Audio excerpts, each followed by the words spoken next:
할렐루야. 자, 오늘은 이 번제를 드리는 방편에서 번제를 어떻게 드려야 하나님이 받으실 것이냐 하는 점에서 첫째는 반드시 짐승은 해망문 안으로 들어와서 단에서 잡아야 한다 그랬고, 두 번째는 번제의 제물에는 본인이 안수를 해서 제사장이 잡는 것이다 그렇게 말씀을 드렸고, 자, 오늘은 세 번째로 이제 가서 번제의 제물에는 수건만 가지고 드려야 합니다. 자, 여기 말씀에 보니까 5절에 그는 여호와 앞에서 그 수송아지를 잡을 것이요 그랬죠. 수송아지를 잡아라 그 말이에요. 또 10절에도 만일 그 예물이 떼 양이나 염소의 번제이면 흠없는 수컷으로 드릴지니라 그랬단 말이에요. 그러니까 흠없는 수컷이다. 그러면 수컷으로 드린다고 하는 속에는 두 가지 뜻을 갖고 있어요. 하나는 수컷은 힘이 있다, 힘 있는 것으로 드려라 하는 말이 있고, 수컷이야만이 생명계대가 흘러가게 돼 있어요. 그러니까 생명계대를 흘러갈 수 있는 것으로 드려라 하는 두 가지 뜻이 이 수컷으로 드린다고 하는 속에는 들어있습니다. 흠없는 수컷이라 그럴 때는 흠이 뭐라 그랬어요? 짐승에다가 흠을 얘기하면 그 짐승이 다리가 절거나 기가 떨어졌거나 또 그 털이 빠지고 비루를 먹었거나 눈이 멀었거나 병들었거나 이런 상태가 흠이지요. 그러면 짐승에게 있어서 흠이 없는 것은 병들지 않고 모든 그 짐승의 사지백체가 온전하고 깨끗한 짐승이 되겠죠. 그걸 들고 와서 이제 사람에게 얘기를 하기 때문에 계시가 짐승 얘기가 아니고 짐승을 통해서 지금 사람을 얘기하기 때문에 흠 없는 제물은 예수입니다. 그 말이에요. 예수님입니다. 그러면 예수님이 흠이 없다라고 하는 말을 쓰게 될 때 영적 면에서 하나님 앞에서 따진다 그 말이에요. 흠이 있고 없고 하는 것. 그러니까 사람이 육체적으로 보면 흠이 있는 것, 그죠? 뭐 눈이 어둡다거나 뭐 손이 꼬부라졌다거나 뭐 이 정상적인 신체에서 뭐가 부족하면 흠이죠. 그런데 그건 육체적인 흠이고 영적 면에서 들어가서 흠이란 그 말이지. 육신은 멀쩡해야, 종교적으로도 멀쩡해야. 그런데 영적 면에서 눈이 어두운 것, 눈이 어두우면 영의 세계를 못 보지요. 눈이 어두운 것이 소경이라. 예수님이 바리새인들을 가리켜서 저들은 소경이다, 소경이 소경을 인도하면 둘 다 구덩이 들어간다 그랬지요. 그러니까 영적 면에서 소경이 있어요. 눈은 떠서 보아도 보지 못하는 소경이 있다. 소경이라면 그 자체는 흠이다. 영적 면에서 병든 거 있지요. 그러니까 정신병도 있지만 영적 면에 병든 것이 하나님 앞에 흠이다. 그러니까 흠없는 제물의 이 모델은 예수님이다 그 말이에요. 예수님이 흠이 없는 거다. 흠 없는 수컷으로 드리라고 하는 것은 그 말이에요. 그 수컷이라는 말에는 첫째가 이 힘이 있고 강하고 능력이 있는 신앙 싸움에서 승리하는 그 성질로 바쳐라 그 말이에요. 바쳐라. 그러면 수소나 수양이나 수염소가 힘이 있고 강하다는 것은 뭘 말하느냐?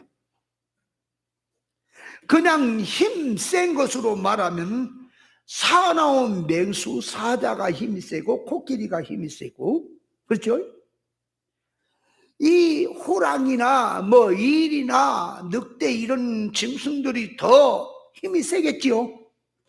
그런데 성경에서 수소나 수양이나 수염소가 강하고 힘이 있다고 하는 것은 정결한 짐승을 말하는 거예요. 부정한 것 말고 악한 것 말고.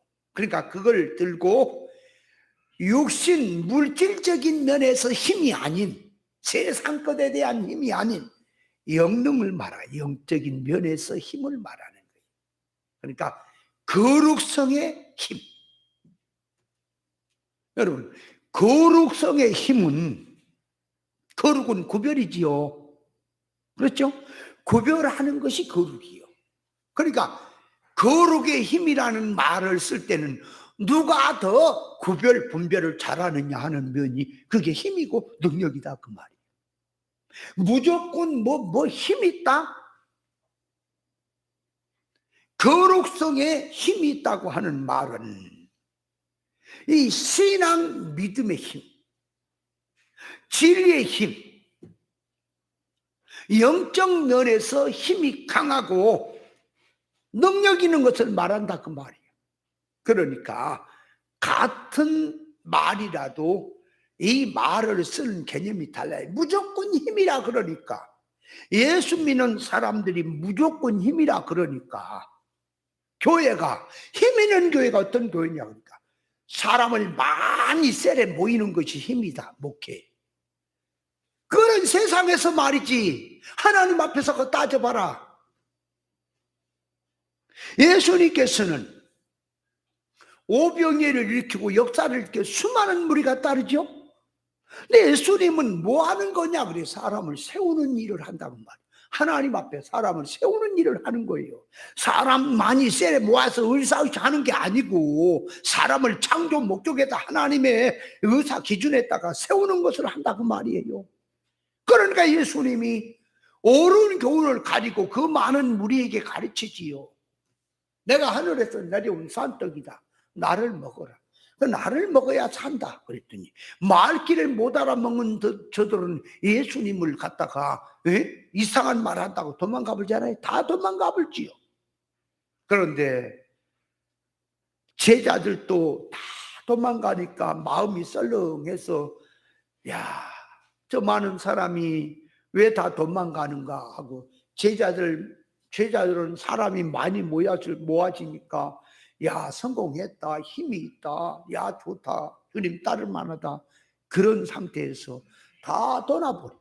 여기서 수만 명이 모였다, 여기서 한 5천 명 빠져나가지, 저기서 5천 명 빠져나가, 다 빠져나가. 없어. 12 제자만 남았지요. 제자들 마음이 지금 썰렁하다고 말. 그래서 예수님이, 너희도 가려느냐? 가려면 가라. 그때 베드로가 말했지요. 주님께 생명의 말씀이 있는데 우리가 어디로 가오리까?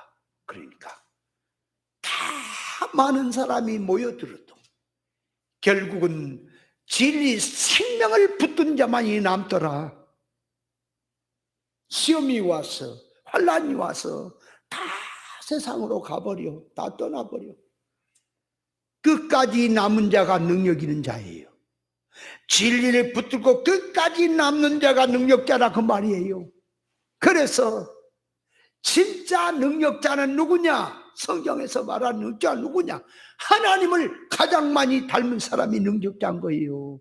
하나님의 것을 많이 가진 자가 능력자라고요. 영능의 능력자. 그래서 능력이 뭔지를 깨닫지 못하면 그 말이에요. 어떤 교회는 목사님이 장풍을 부는지 주여 소리가 안쓰러우면 사람이 팍팍 나가 자빠져 버린대요. 그거는 장풍의 능력이지, 그건 다 자빠뜨렸고 뭐 하자는 거예요? 아니, 사람 주여 해가고 팍 뒤로 넘어졌다고 합시다. 그것도요, 이 귀신의 노름에서 귀신이 장난치는 거예요. 그거 무슨 능력인지 아세요? 나를 한번 그러면 기도해서 넘어뜨려 봐라. 장풍을 가지고. 꼭 그런 그 성질이 맞은 자들에게 그렇게 되는 거예요. 내가 그 얘기했지요. 처음에 젊은 목사 시절에 진리를 못 만나서 진리를 깨닫게 해서 여기저기 기웃거리는 시대에 저기 기신원하는 교회로 갔어요. 기신원하는 교회 어떤 목사님의 전도를 받아가지고 하늘에 이 축사권을 가져야 목회를 바로 할 수 있다 그래서 그래요? 하늘에 축사권을 한번 받아야겠다. 축복권을. 그런데 문제는 먼저 자기가 들어있는 귀신이 나가야 한대요. 그래요? 어떻게 하면 나가는 거냐? 그러니까 자기가 이제 그 의자에다 나를 세워놓고 축사를 한다고 주여 미소니 하면서 팍 하면 다 떨어지는데 나가 앉아버리고 넘어져 버리는데 나는 아무래도 아무 감각이 없는 거예요. 일부러 넘어질 수는 없잖아요. 그러니까 뭐라고 나한테 그래 그 목사님이. 목사님은 대가 세대요. 날들어 대가 세니까 니 한번 넘어뜨려 봐라 니하마 하고 이렇게 있지 말고 막결해요. 말씀에 막결해요. 그 겸손한 마음을 가져래요. 너 한번 해봐라. 나 뻗당기겠다. 이러면 안 넘어진다는 거. 그래서 내가 물은 게 아니라 하나님의 능력을 받아야 되겠다고 내가 다 비우고 주여 나에게도 능력을 주십시오. 그러고 있는 판인데 뭘 내가 땡기기는 뭘 땡기고 있어. 아무리 해도 10번 해도 내가 까딱을 하니 아무 감각이 없는데 그럼 내가 일부러 넘어져요? 말도 안 되는 얘기지. 그러니까 그 목사님이 나한테 하는 말이 목사님은 자기 능력 갖고는 안 되겠대요. 대가 세서. 그러니까 내 안에 들어있는 귀신은 대가 세다 이거지. 그래서 본점으로 간 거 아니에요? 김기동인지 이기동인지 그 사람한테 간 거 아니에요? 줄을 섰더라고. 그러면서 내가 능력을 받아야 되겠다. 나도 받아야 되겠다고 그냥 마음을 먹은데 그냥 가 쓰겠어요. 내가 참 금식을 하고 하나님 나에게도 능력을 주셔서 바른 목회하도록 도와주십시오. 그래 이제 금식을 하고 갔잖아요. 갔더니 안수를 받고 그 능력을 받겠다고 주 예배당에는 줄을 쫙 서서요. 바깥에까지. 옆에가 그 예배당 옆에 파축소가 있는데 파축소 안까지 서 있어. 순서를 서야지. 그래서 순서를 서서 가는데 아니 3-4시간 동안을 기다려야 되는 거예요. 가면서 하나하나 들어가니까. 그동안에 얼마나 발을 동동 구르며 기도하는데 하나님 내게도 능력 주십시오. 내게 뭐 넘어지게가 아니고 능력을 달라고 기도를 하고 금식을 하고 가서 이제 내 차례가 와서 딱 기도를 하는 거야. 의자를 앉혀놓고 거기에 서서 김기동인가 이기동인가 그 사람이 말이야. 그 사기꾼이에요. 영적으로. 나를 보고 눈을 이렇게 쳐다보고 내 이렇게 봤죠. 웃음이 나오려고 참았지. 주여 샤운이었더라고. 아무 감각이 없어. 서너 번 해도 아무 넘어지거나 딴 사람 다 넘어지는데 아무 감각이 없어. 근데 나 이쪽을 딱 치면서 머리를 이 손을 치면서 하는 말이 생뚱이가 왔구만 그러더라. 그때 딱 내 느낌이 네가 사기꾼이다. 하나님은 내 중심으로 하신다. 내가 지금 어떤 마음으로 온지 아냐. 근데 생뚱이라고. 나같이 은혜 잘 받고 나같이 하나님 말씀으로 살라고 하는 네가 지금 내가 어떤 영적인 생활을 하는지를 모르지 지금. 나 안 넘어진다고 생뚱이라고. 거기서 딱 영감에 감하고 오더라고. 요건 아니다. 이렇게 어두운 놈이 뭘 영적으로 다 사기꾼이다 이게. 거기서 딱 깨닫고 와서요. 그 사람을 연결한 책이요. 복사본이 얇은 것이 하나에 10,000원씩, 그때 당시 얼마나 비싼지. 그걸 천장같이 사다가 내가 귀신놈도 배우고 다 배웠어요. 싹 갖다 불질러 버렸어요. 이거 아니다. 그래서 내가 깨달은 거예요. 나중에 이제 옳은 진리를 가지고 깨달으니까 이게 귀신을 쫓아낸다고 하는 것이 뭔지를 모르니까 귀신 쫓는다고 장난치고 있구나. 여러분, 귀신이 뭐지요? 뭐가 귀신입니까? 귀신은 안 보이지요? 여러분, 귀신은 눈에 안 보이지요? 그럼 귀신이 있어요, 없어요? 에? 그 귀신이 어디 살아요? 폐허가에나 물에나 나무에나 고목나무에 살아요? 그건 일반적인 사고방식이고, 귀신은 사람과 연결이에요. 사람의 성격, 성질 속에서 역사하는 거. 그러므로 육신의 생각이 귀신의 생각인 거예요. 육신의 생각이 땅에 소원성이, 이게 귀신의 성질이란 말이에요. 그러면 귀신을 쫓아내려니까 뭘 갖고 쫓아내? 미싸우니하고 기도. 땅의 소원을 가진 자가, 육의 소원성을 가진 자가 귀신아 물러가라, 백날 해봐라. 네 속에 귀신부터 못 쫓아내. 뭘 귀신을 쫓아내? 귀신은 옳은 진리 이치에 의해서 성질이 구별돼서 예수님에 따라서 육의 성질을 버리는 거, 옛 사람을 버리고 새 사람을 붙드는 것이 귀신 나간 거예요. 이해돼요? 귀신 같은 짓거리를 하면서 귀신을 물러가라고 장난치고 있냐 지금? 내가 진리를 알았다면 그 사람 기통면을 째려버렸을 겁니다. 그날 이놈의 새끼가 가짜지 뭔 소리 하는 거야 이게. 저는 하고도 남아요. 무엇이 귀신이냐? 성경에는 보세요, 어둠을 보세요. 귀신의 역사라는 건 구별이 없어. 더러운 거요. 더럽다 그 말이 귀신이. 악하고 더럽다. 그러면 진리 옳은 이치가 빛이 들어옵니다. 깨달음이 와요. 그러니까 구별 분별이 되지요. 구별 분별이 거룩이라고요. 그 구별 분별이 자꾸 되어 갈수록 육으로 했던 그 세상성으로 했던 것이 자꾸 내려놔요.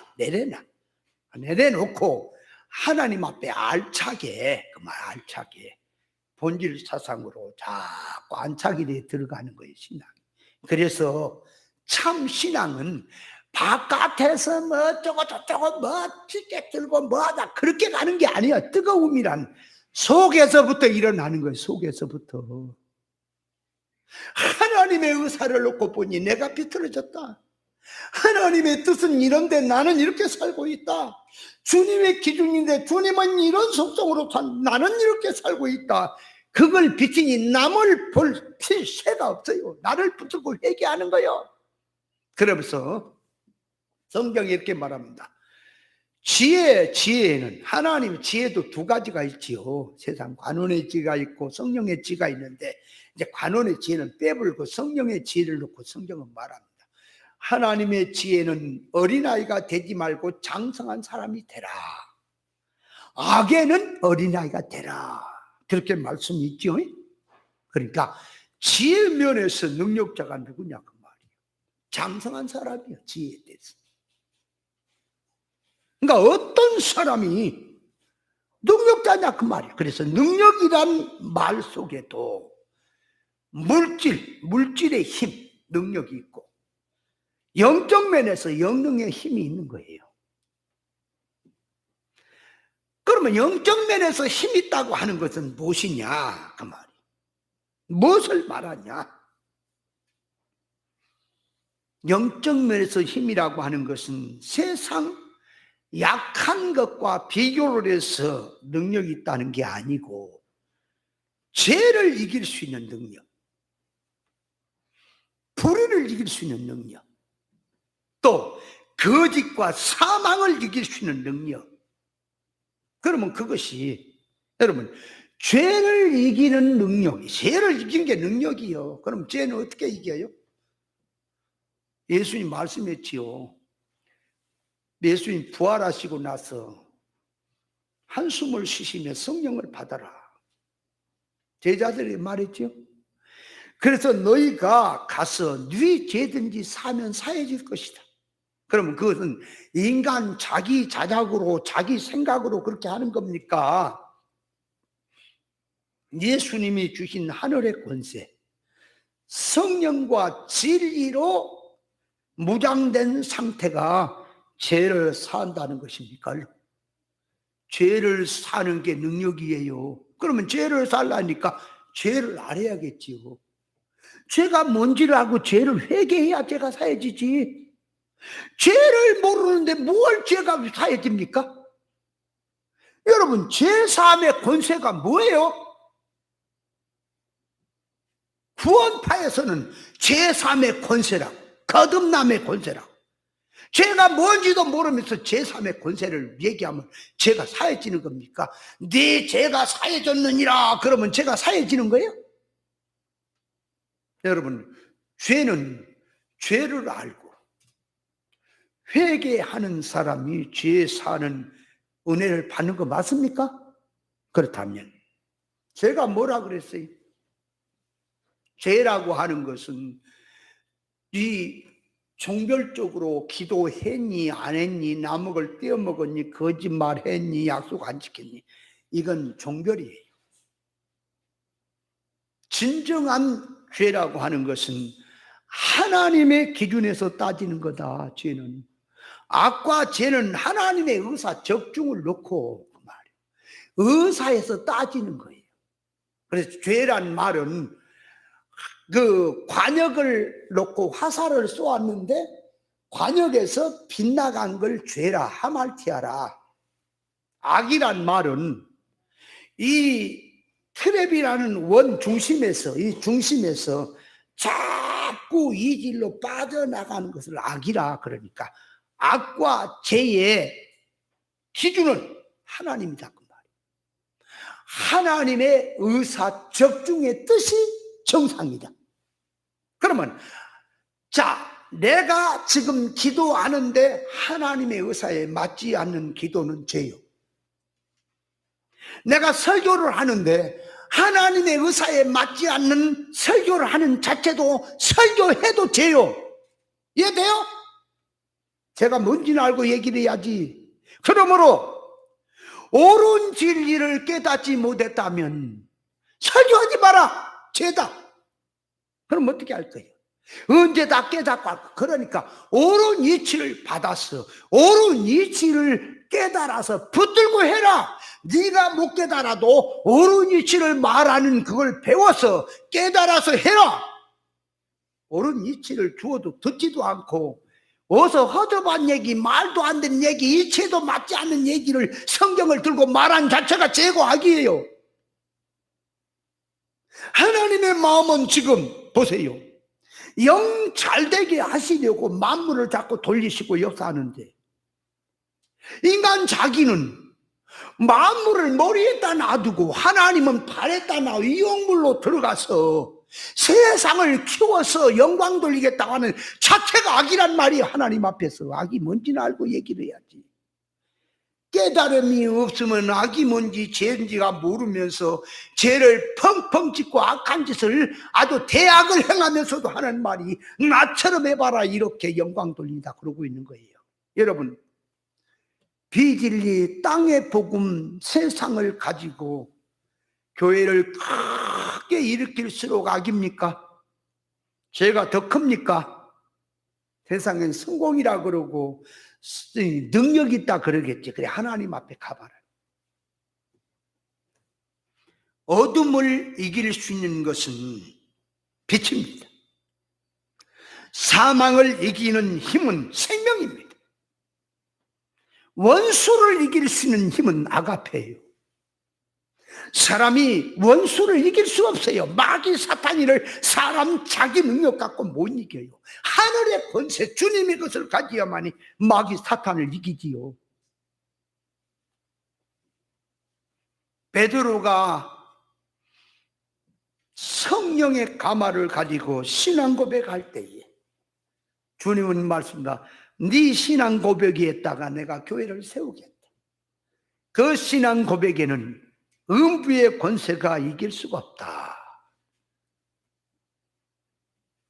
물질의 힘 중에도요, 이 물리적인 힘이 있는가 하면 물리적인 면에는 약해도 물질 지식, 물질 이치를 아는 힘이 있어요. 그래서 아는 게 힘이라 그러지요. 그와 같이 진리 이치를 깨닫는 게 힘입니다. 진리 이치를 깨닫는 게 힘이고요, 깨달아 아는 것을 자기가 하나님의 성품으로 입는 것이 능력이다, 그 말이에요. 여러분 한번 테스트를 해볼 필요도 있어. 무당이 구단돼 있지요. 막 무당이 구다고 막 땡가리 치고 하는 데 있잖아요. 그거 한번 가봐. 언제 가가지고 무당이 굿을 그냥 아무렇지도 않게 잘하고 있으면 자기 능력 없는 줄 알아야 돼. 자기가 가서 딱 보고 있으면 무당이 굿이 안 돼야 돼. 굿이 안 되는 거예요. 어떻게 사기꾼 그 귀신이 와갖고 거기서 어떻게 그 참의 사람 앞에서 어디서 지금 구도를 한다고 야단이겠어. 벌벌 떨어야지. 안 되는 거요. 굿이 안 되는 거요.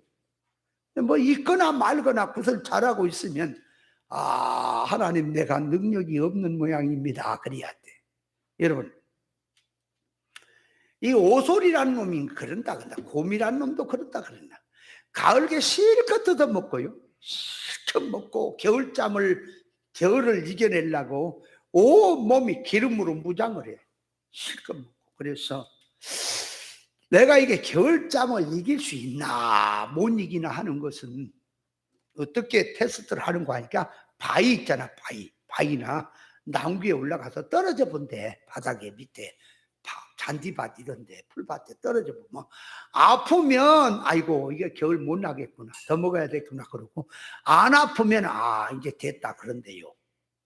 그러니까 신앙의 능력이라고 하는 것은 그 말이에요. 뭐가 능력이냐? 여러분 보세요. 옳은 정답을 가진 사람은 틀렸거나 오답을 썼거나 틀렸다고 하는 것을 정지할 수 있는 판단력을 가지고 있는 힘이 있습니까? 맞아요? 자기 마음대로 하는 것입니까? 정답에 의해서 정죄를 내릴 수 있습니까? 이 능력은 하나님은 만능입니다. 만능자야. 그리고 하나님의 성품, 의사, 단일성에 하나님의 옳은 것을 자기가 가졌다면 자기도 영의 눈을 가지고 옳은 신앙이다, 틀린 신앙이다, 이것이 맞다, 저것이 틀리다 판단할 수 있습니까? 그러므로 성도에게 가장 큰 능력은 뭐냐? 하나님의 성품 담는 거예요. 하나님의 것을 갖는 거다, 그 말이에요. 능력 중에 가장 큰 능력들이 뭐냐? 죽은 사람을 살리는 거예요. 성경에서 죽은 사람을 살리는 것을 들고, 자, 엘리사가 수넴 여자의 아들이 죽었죠? 근데 엘리사가 기도해서 하나님께서 그 여자에게 아들을 주었거든. 근데 아들이 극히 자랄 때에 아버지가 쟁기질을 하는데 옆에서 있다가 아이고 머리야 죽어버렸어. 집에 가서 머리야 하니까 얘를 얼른 집으로 데려가라. 종에게 어머니한테 데려가라. 그래 데려갔더니 집에 가자마자 죽어버렸다고 아이가.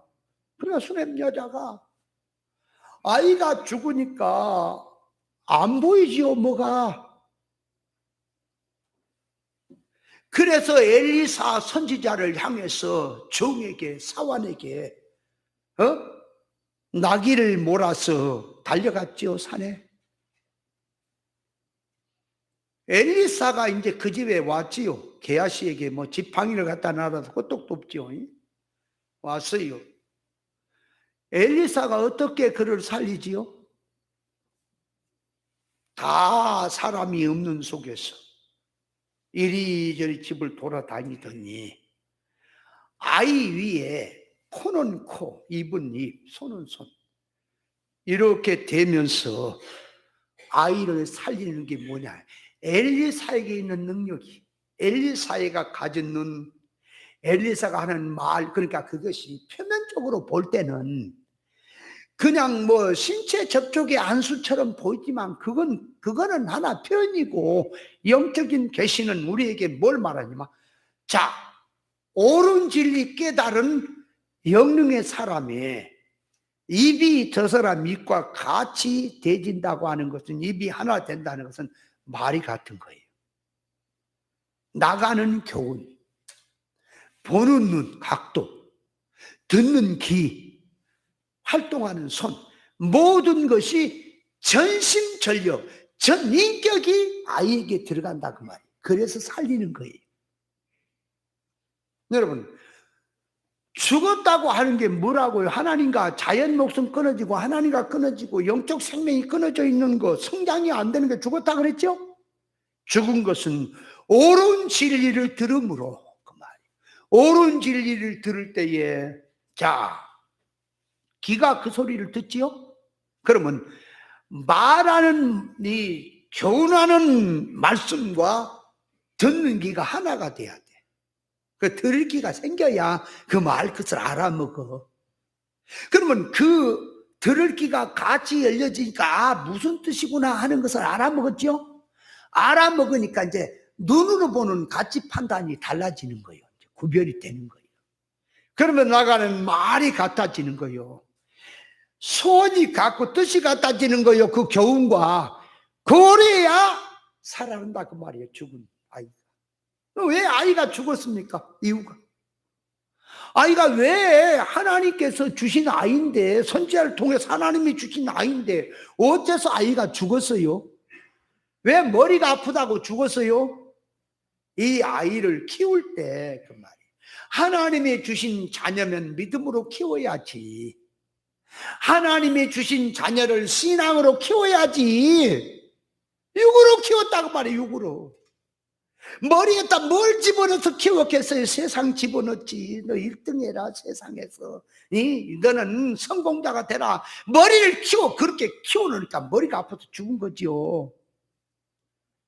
선지자를 통해서 다시 살리는 것은 선지자가 가진 깨달음, 선지자가 가진 정신, 선지자가 가진 마음, 선지자가 가진 그 모든 능력, 전심전력을 다해서 아이를 살리는 거예요. 그것이 사람 살리는 능력입니다. 우리도 사람을 살려야 돼. 뭐 죽은 사람 가서 눈 까고 뒤집고 하면서 살자. 그거는 아직, 그것은 하나님 앞에서 이제 맡기고, 그건 하나님이 하신 일이고. 내가 기도하면 죽은 사람 살아날 수도 있지요. 그건 하나님 손 안에 맡기고, 우리가 변치 말고 해야 될 일은 영적 면에 죽은 자를 살려내라 그 말이에요. 옳은 이세를 통해서 살려내라 그 말이에요. 살려내는 게 힘입니다. 그래서 생명을 가진 신앙은 음부의 권세가 이길 수가 없어요. 그런데 교회가 하나님의 실상의 영능을 생각지 못하고, 예수 이름 가지고 무슨 병을 고쳤다네, 누가 넘어졌다네, 여러분 지금 모란시장 가보면 그런 사람이 잘 없어. 그 약 파는데 그거 있기는 해. 거기 보면요, 요 손을 가지고요, 돌멩이 이렇게 생기는 있는 놈을 그냥 쳐가지고 돌을 깨버려요. 어떤 길을 가는데 어떤 사람은 신문지를 똘똘 말더니, 그 맥주병 같은 거 병 있잖아요. 병을 이렇게 탁 치면 병을 딱딱 부러뜨리는데 똑 낀대요. 이야, 참 희한한 능력이 있다 이 사람 참. 그럼 그 한나절에 보려고 거기서 서 있었거든. 그걸 보려고. 그랬더니 한참 얘기하고 이거 치려고 하더니 또 약을 팔아. 또 약을 팔아. 한나절에 있는데 그 병모가지는 안 날리고 약만 팔더라고. 그래서 이놈 새끼 병 모가지 날릴 수 없는 놈이구나. 그런 내답고 그래서 내가 그랬어. 여보시오, 약을 내가 있는 약을 내가 다 살 수도 있으니까 병 모가지 날려라니까. 기다려래. 한나잘래 기다려. 그냥 와서 이놈 사기꾼이라고. 병 모가지를 이 신문지를 말아갖고 날린다는 게 그게 참 그 안에 쇳덩어리를 뭘 여갖고 이게 했으면 또 혹시 몰라요. 신문지 갖고 날리는 게 어렵죠. 그죠?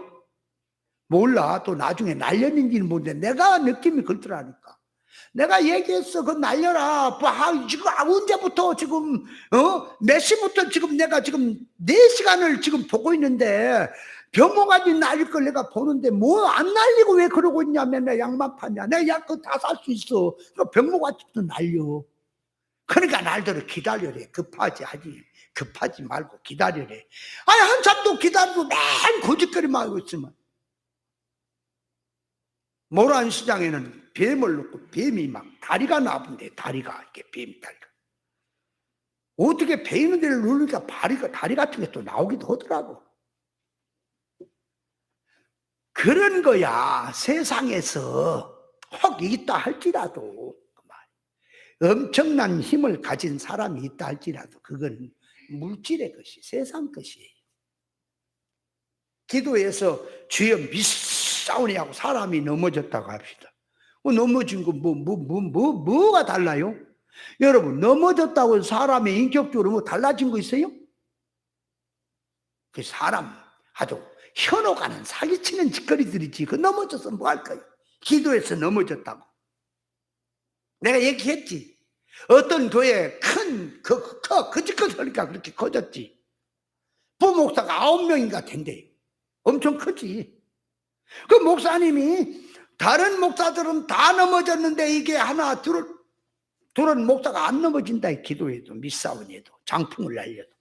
그래 젊은 목사가 일부러 넘어질 수는 없고 양심상. 그래서 원로 이제 부목 중에는 원로가 있을 거 아니까 물어봤대요. 아니 나는 목사님은 맨날 육댕이 안 넘어진다고 절에 사는데 일부러 넘어질 수도 없고 이거 어떻게 된 겁니까? 목사님은 넘어졌나요? 그러니까 그 목사가 그러더래요. 왜 이렇게 어렵니? 그냥 넘어져 버려 인마.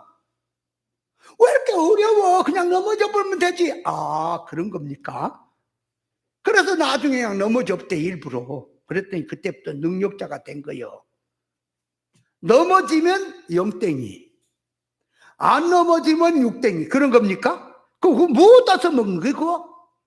여러분 장풍 날리는 거 하늘나라가 아무 소용없어요. 여러분 병 고치는 거 하늘나라가 병자가 없어. 소용없어. 여러분 사람을 세우는 것이 능력입니다. 영적 면에서 그 말이에요. 그래서 새 예루살렘 성에는 그 기초가 진주고요. 그 기초가 다 보석이에요. 보석이라는 것은 그 성벽이 다 보석으로 됐다고 하는 것은 어떤 것으로도 뚫을 수가 없다 그 말이에요. 믿는 성도가 타락적인 것, 인간의 것을 가졌다면 세상을 이길 수 없지만 길이요 진리요 생명 대신 예수님의 정신과 심성을 받고 진리 정신을 가졌다면 세상을 이길 수 있고 정복할 수 있습니다. 그 앞에는 거짓도 다 드러내고 악도 다 그 앞에 설 수 없고 원수도 다 이길 수 있는 능력이 된다는 사실을 깨달으시기 바랍니다. 그래서 이 숫것은 능력이 있다. 능력 있는 것을 하나님이 받으신다 번제물로. 그러니까 진리 생명길을 가는 것이 능력자예요. 천하에 많은 사람이 있어도 직위와 상관없이 진리 있지 하나를 깨닫지 못하고 가는 사람이 한둘이 아니야. 하나의 고목나무처럼 넘어가는 인생이 한둘이 아니야. 네. 거기에서 옳은 진리를 깨닫고 거짓이 뭔지 참이 뭔지를 알고 자기가 거짓의 성질로 살지 아니하고 참의 성질로 살고 있다면 그는 능력자다. 그런 성길이 수컷이다 그 말이에요. 그걸 하나님이 받으신다. 번제물. 두 번째가 번제물에는 힘 있는 수컷이라는 말은 생명계대가 흘러가는 것이다. 하나님은 생명계대가 이어지는 것을 받으신다는 뜻이다 그 말이에요. 생명계대. 번제는 선악과 타락적인 자기 주관성을 가진 채로 자기가 하나님께 무엇을 해드린다는 뜻으로 그 일하면서 생명까지 바친다는 뜻으로 번제가 아니고, 자기가 완전히 깨지고 죽어지고 자기의 가진 모든 것을 하나도 남김없이 하나님 앞에 불태워 드리고 동시에 말씀대로 살겠다는 정신과 각오가 들어있는 그 삶이 하나님 앞에 번제의 신앙입니다. 번제다 그 말이에요. 그래서 하나님 앞에 이 번제를 드리는데 수컷을 드린다는 말은 생명계대가 흘러가는 것은 수컷이다 그 말이에요. 암컷은 안 돼. 뭘 말하냐? 고린도전서 16장 13절에 보면 깨어 믿음에 굳게 서서 남자답게 강건해라 그래요.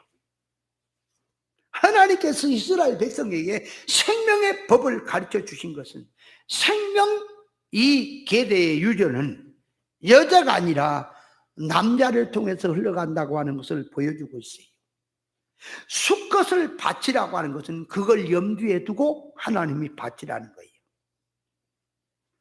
여러분, 여자가 남자에게 낳습니까? 남자가 여자에게 낳습니까?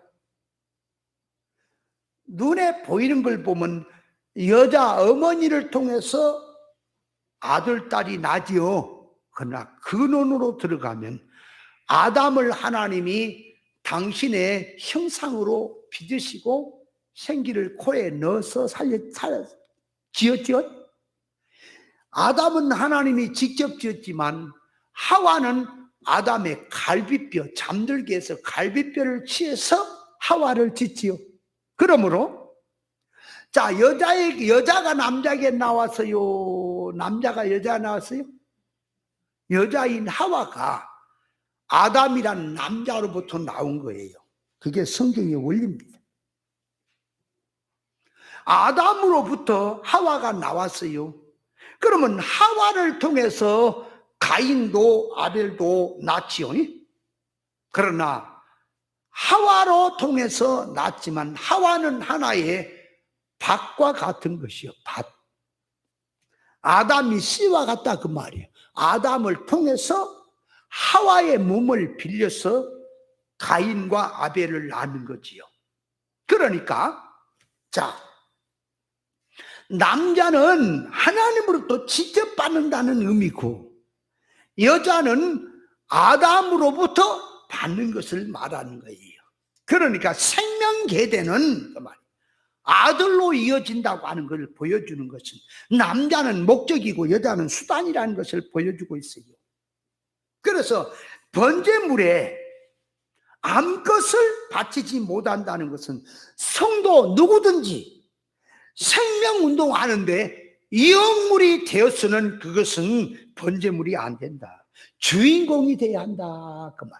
자기가 주인공이 되라. 그러니까 아담에게 하나님께서 타락을 말씀하신 것은 네가 지체되는 아내의 말을 듣고 선악과를 먹은 것이 죄라고 그러죠. 그러니까 아담은 머리를 하늘에 두고 하나님의 것을 받아서 가야 될 아담이 지체인 하와의 말을 들었기 때문에 그게 죄다. 선악과를 먹고. 그러면 이스라엘 나라의 생명계대는 이 신앙 정신에 의해서 계보가 흘러가는 거예요. 그러니까 남자 여자 하는 것은 하나 비유예요. 교회에서 이렇게 말하죠. 여자는 잠잠해라 그랬단 말이에요. 교회에서 고린도전서 14장쯤에도 보면 있지요. 여자는 교회에서 잠잠해라. 배우려면 집에 가서 남편에게 배우라. 그런 얘기 있죠. 그 말은 여자 남자를 말하는 것은 성적으로 여자 남자는 평면이고, 깨달음, 그러니까 영적 면에서 여자든 남자든 아이든 누구든 간에 먼저 깨달은 그 신앙이 남자예요. 깨닫지 못한 신앙은, 어린 신앙은 남자 아니라 할아버지라 할지라도 그건 여자예요. 그걸 보여주는 거지요. 그러니까 여자는 잠잠하라. 깨닫지도 못하는데 왜 교회 떠드냐 그 말이. 알지도 못하면서. 알고 옳은 것을 가지고 주장을 해야지. 그런 의미가 들어가는 거지요. 그러니까 남자다 여자다 하는 것은, 남자는 남자 할 때는 하나님 앞에서 그 말이 강한 자, 그게 강한 자. 여자 하는 것은 이제 남자를 통해서 하나님의 전달받는 거, 그런 의미가 있죠. 그러니까 남자는 목적이요, 여자는 수단이 되는 거지. 남자는 머리가 되고 여자는 지체가 되는 거예요. 그럼 머리가 하늘의 지혜를 받아야지 지체의 말을 들어버린 자체가 죄다 그 말. 그렇다면 교회 안에 들어왔는데, 자, 믿는 부부가 있어요. 아내가 깨달음이 있고 신앙이 성장하고 아내가 믿음이 있어. 남편은 믿음이 없어, 깨달음도 없어. 그러면 눈에 보기에는 남편이 남자고 이 아내가 여자로 보이지만 영적인 것은 바뀌어 있는 거예요. 그러니까 그 아내의 말을 남자가 들어야죠. 옳은 깨달음의 소리라면 아내의 말이든 아이의 말이든 들어야지요. 그게 남자라 하는 말을 보여주는 거예요. 그러니까 신앙은 수컷이 돼야만이 번제물을 드릴 수가 있다 하는 것을 보여주는 것입니다. 그럼 보세요. 신앙 생명계대가 흘러가는데 다윗이 있고 사울이 있어요. 다윗도 똑같이 기름부 왕 됐고 사울도 기름부 왕이 됐죠. 똑같이 40년을 하고 가는데 어째서, 자, 다윗도 범죄를 했고 사울도 범죄했습니다. 사울이 범죄하는 것은 우양을 살려고 아각왕 아말렉을 살려온 것뿐이고, 다윗이 범죄한 것은 충신 우리아를 죽인 것이고 그의 아내 바세바를 취한 거지요. 일반적으로 보면 누구 죄가 크냐 그 말이요. 그러나 하나님은 말합니다. 다윗은 버리지 않아. 등불을 끄지 않겠다 그래. 다윗에게는 범죄를 했어도 등불을 끄지 않아. 근데 사울은 버려버렸다 그랬단 말이에요. 왜 그럴까요? 현상이 왜 그렇게 일어날까요? 다윗은 사람인지라 부족해서 실수를 하지만, 똑같이 실수하지만 다윗은 중심이 하나님입니다. 사울은 중심이 하나님이 아니라 왕권이에요. 하나님은 수단이에요. 그러니까 사울의 신앙은 하나님을 믿고 나간다고 하지만 하나님이 수단이에요. 세상이 목적이에요. 그러니까 그 신앙은 자기 대도 못 지키고 넘어가 버리고 끝나는 거예요. 그러나 다윗은 왕권이 목적도 아니고 세상 어떤 것이 목적이 아니라 하나님의 목적이에요. 그러니까 다윗은 하나님 앞에 범죄하고 나서도 뭘 기도하는 거냐?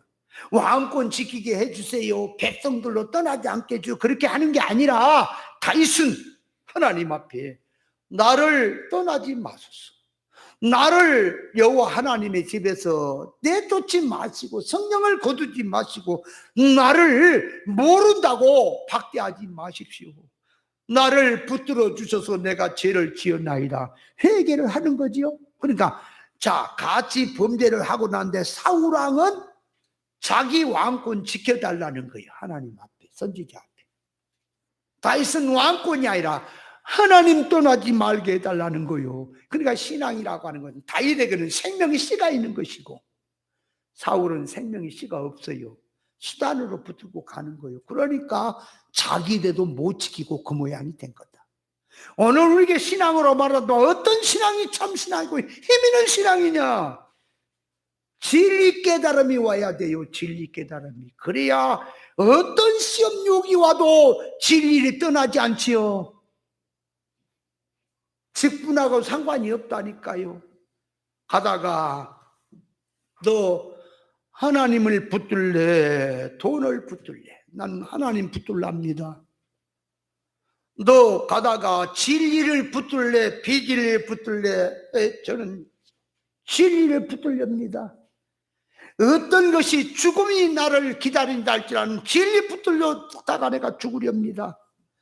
진리를 끝까지 붙들고 나가는 자가 생명계대를 잇는 거예요. 이해됩니까? 생명계대를 이어가는 것은 수것이다 하는 것을 보여주는 뜻이다 그 말이고요. 자, 이제 5절로 갑니다. 우리 설교가 끝나야 되는데 5절로 갔어. 네 번째로 들어가서 이제 5절에 보니까 피를 가져다가, 자, 아론 제사장, 자손 제사장들은 그 피를 가져다가 해망문 앞 단서면에 뿌릴 것이요. 피는, 자, 번제물을 드리는데 피는 단사면에다 뿌려라. 그러면 피를 단사면에 뿌린다는 말은 뭐냐? 그 단사면이란 번제단이죠. 짐승이 거룩한 짐승이 죽는 그 주변이 단사면이지요. 거기다 뿌려라. 그러면 이 피뿌림이라고 하는 뜻을 알려니까 성경에서 이 피에 대한 뜻을 알아야 돼. 그래야 단사면에 피를 뿌린다는 뜻을 알게 돼요. 그냥 얘기를 하면 그걸 알기는 아는 것 같은데 그 느낌이 제대로 안 와요. 그럼 하나님께서 이렇게 말해요. 피는 생명이다. 피는 먹지 마라. 피는 생명이니 먹지 마라. 피는 하나님의 것이다라고 성경은 말하는 것은. 그러면 피라고 하는 것은 사람의 피가 있고 짐승의 피가 있고 뭐 새나 물고기나 모든 것들이 피가 있죠. 그런데 식물은 피가 없잖아. 식물도 생명은 있습니까? 그러니까 피는 생명이다. 그럼 생명을 먹지 마라. 무슨 말일까요? 아니, 피를 먹지 마라. 물론 혐오스럽고 생명되는 피를 먹으면 안 된다 하는 말인데 그 말이 무슨 뜻이냐고요. 피를 먹지 말란 말이. 피는 생명이잖아요. 생명을 먹지 마라? 뭘 말하는 거예요? 도대체 뭘 뜻하는지는 알고나 신앙생활해요? 그러니까 자 보세요. 만물의 주인은 하나님입니까?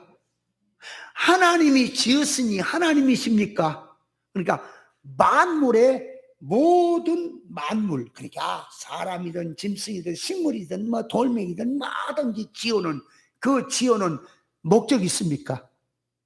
그 지어놓은 목적이 생명 있게 지어놓은 목적이 있습니까? 그 목적은 하나님이 창조 목적으로 지으신 뜻이 있지요. 피를 먹지 마라고 하는 말은 그 목적을 손대지 마라 그 말이에요. 하나님이 지어놓은 목적을 손대지 마라 그 말이에요. 타치하지 마라. 이해돼요? 기름 부은 자를 손대지 마라 그 말이 뭐라고요 성경에? 다윗이 사울왕의 옷자락을 자르면서 기름 부은 자를 손대지 마라 내가 하나님 앞에 범죄했다고 회개하는 게 뭐라고요? 사울왕이 뭐 기름 부었으니까 그 주의 종 하나님이 저기 하는데 손대지 마라 그게 천만번 죽어도 마땅해요. 그거는 사울왕은. 근데 어째서 다윗이 하나님 앞에 기름 부은 자를 손대지 마라고 한지 아세요? 하나님 의사를 놓고 회개하는 거예요. 다윗이. 여러분 사울왕을 누가 왕 세웠어요? 하나님이 세웠지요. 그러면 사울왕을 죽이고 패하고 살리고 하는 것도 하나님 주권에 있지요. 하나님이 하실 일인데 내가 하나님이 하실 일에 손을 댔다 이거야. 그러니까 기름 부음 받은 자를 손대지 마라. 하나님의 주권에 맡겨라. 아무리 악한 자라도 네가 자연 생명 손대지 마라. 그 생명의 주인은 하나님이다. 하나님이 죽여 살리고 할 거 아니야 그 말이요. 그러니까 생명을 손대지 마라. 먹지 마라. 피를 먹지 마라. 네 마음대로 하지 마라. 자연 생명을 가진 불신자의 생명도 그 말이에요. 함부로 하면 안 돼요. 만물도 네 마음대로 아무렇게나 창조 목적을 어그려가지고 마음대로 훼손하고 하면 안 돼요. 전 모든 만물을 다 구원을 위해서 그리스도라는 기준을 놓고 지었지요. 함부로 하지 마라. 근데 계시록에 보면 음녀가 뭐라고요? 속화된 교회가 음녀요. 속화된 교회가 음녀란 말이 뭐예요? 음녀는 그 말이에요. 남편을 놔두고 바람 피는 여자가 음녀잖아. 간음자잖아. 그러니까 예수 믿는 성도가 신랑 예수로 그 말이에요. 하나님이 주신 것으로 살아야 되는데 하나님이 주신 건 집어 던져버리고 세상하고 간음하고 세상 주는 재미로 사는 것이 음녀지요. 음녀가 성도의 피와 예수의 증인의 피에 취했다 그랬거든. 그 말이 뭐예요?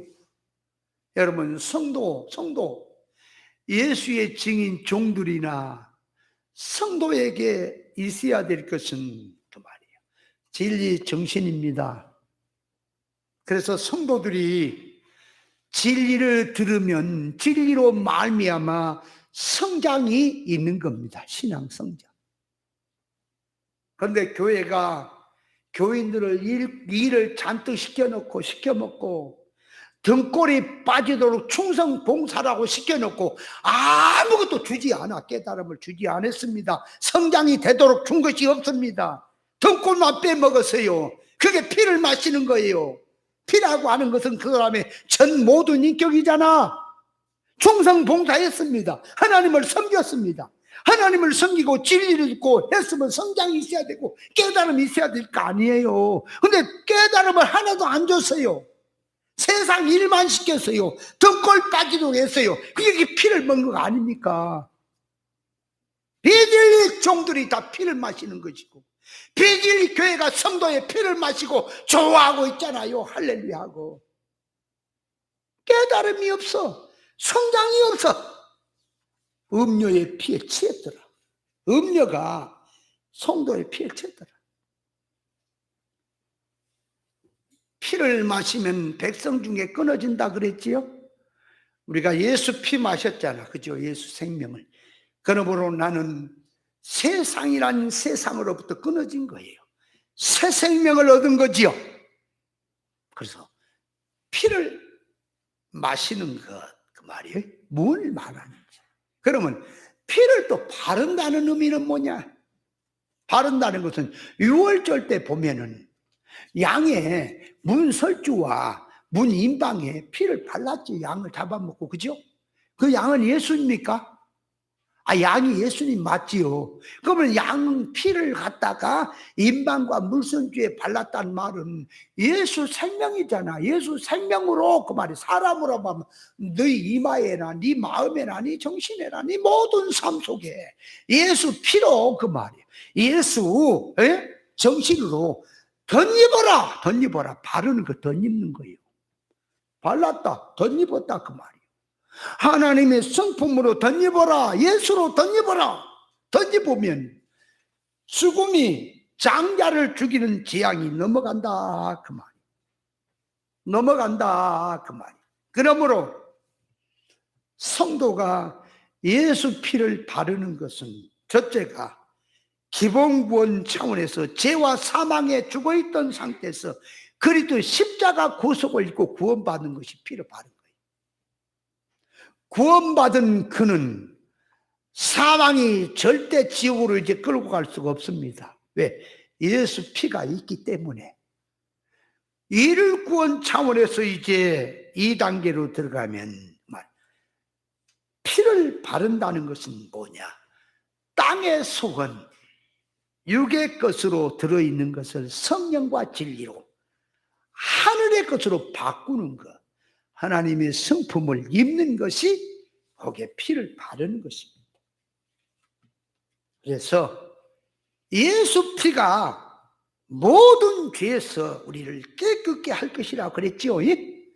피를 바른다는 의미, 예수 그리스도로 입는다는 뜻이고, 피를 마시는 것은 그 말이에요. 뭘 말하냐? 피를 마신다는 말은 하나님이 주인이신데 네가 먹어버리지 말라 하는 뜻이고요. 그 뜻도 하나하나 설명을 자세히 해야 되겠지요. 자, 그런데 이제 오늘 결론적으로 피를 단 사면에 뿌린다는 뜻이 이제 뭐냐 그 말. 단주의란 말. 단주의 하면, 자, 단은 예수님이 십자가에 죽으신 것도 단입니까? 예수님이 십자가에 죽으신 곳이 단이에요. 예수님이 제물로 드려진 단이지요. 그러면 자기가 하나님 앞에 번제물로 드려질 단은 어디냐? 그러니까 모든 현실 사건 관계성입니다. 모든 현실 사건의 관계성이 단이에요. 여러분, 자기가 어디서 죽어야 돼요? 단은 하나님의 설계대로 됐잖아. 그러니까 하나님의 설계에 의해서, 진리에 의해서 그 말이에요. 십자가를 지고 가는 삶, 그 말. 자기를 부인하고 십자가를 지고 가는 것이, 그것이 단이에요. 십자가 지는 생활이 단이라고요. 그러므로 단이란 자기주의가 단이요. 자기에게 주어진 사건 현실이 단이요. 거기에 예수 정신을 심는 삶, 예수 피를 뿌리는 삶, 생명 전달하는 자로 살아라 그 말이요. 그러므로 단주의에 피를 뿌린다는 말은 만나는 사람마다, 일마다 모든 주변의 관계성이 자기 이제 생명 소신으로 들어가는 가운데 예수 정신 가진 희생 정신으로 사는 거예요. 천국 복음을 위해서.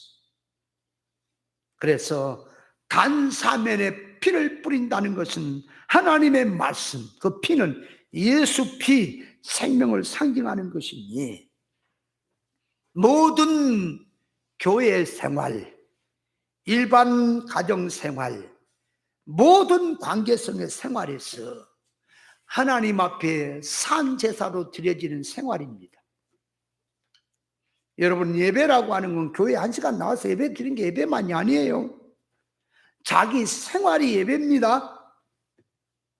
산 제사 그 말이 예수 핏뿌림이 있어야 된다.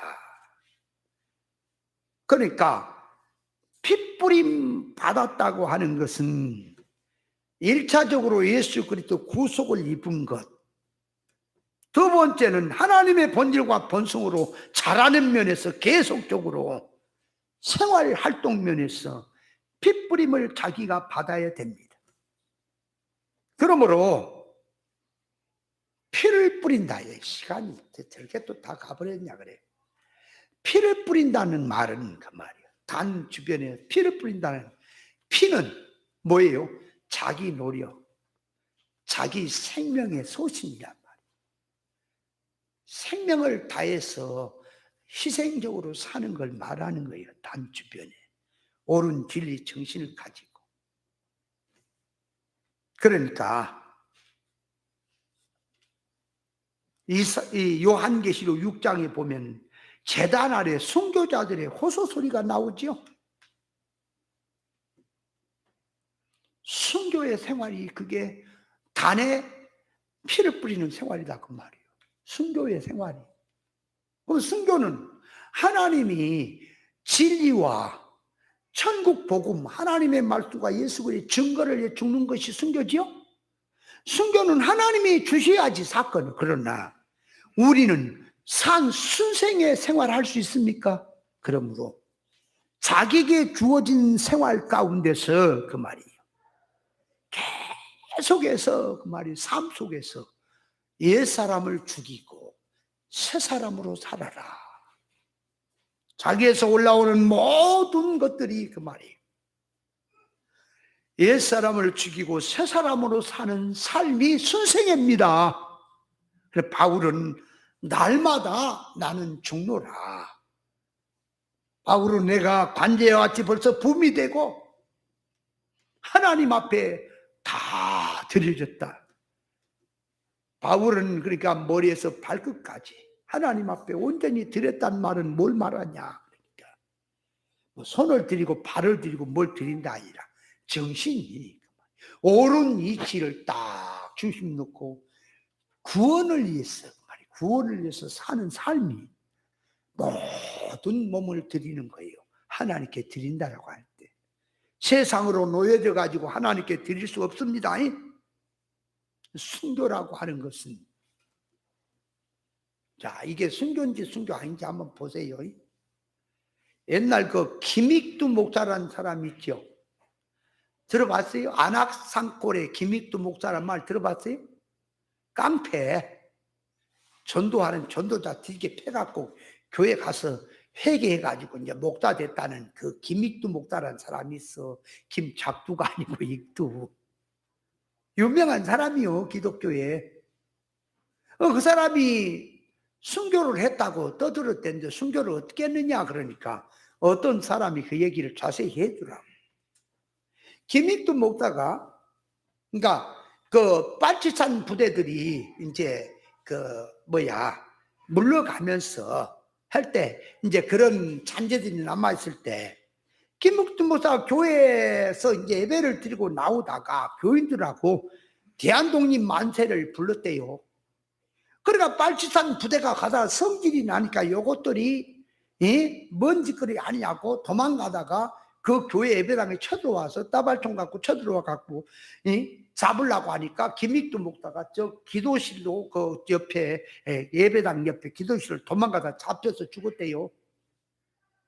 여러분, 그래서 기독교는 김익두 목사는 순교했다 이렇게 말하는데 여러분 그게 순교입니까? 대한민국 독립만세 풍사가 죽었지 독립투사지 그거는 순교는 아니죠. 순교는 진리를 위해서 죽어야 돼요. 진리 생명 지키려다 죽는 게 순교다. 그러면 사드락과 메삭과 아벳니고가 풀무불에 서서 믿음 지킨 것이 순교입니까? 다니엘이 사자굴 앞에서도 기도하는 게 순교입니까? 안 죽었잖아. 그래도 그게 순교다. 그게 순생애다. 이렇게 들어가는 거지요. 그 삶을 순생의 순교의 생활을 천국 복음을 위해서 너의 모든 노력, 물질, 모든 것을 복음을 위해서 소실시키고 사는 삶이 단주위에 피를 뿌리는 삶이다. 이해돼요? 짧은 시간에 지금 얘기 자세히 말을 해야 되는 거예요. 사실은 그렇죠. 그런데 짧은 시간에 말씀을 드렸습니다. 피 뿌린 생활이란 자꾸 뭐다가 자꾸 피를 뿌린다 자꾸 하지 말고 옳은 진리 생명 가지고 가정에 가서 실생활 속에서 너 죽어라. 너 부인하고 날마다 너에게 주어진 십자가 지고 네가 가진 힘, 너의 물질, 너의 모든 것은 자타의 구원을 위해서 희생하고 사는 것이 네 단주위에 다 피 뿌리는 생활인 것입니다. 아멘. 그 뜻을 깨달아야 됩니다.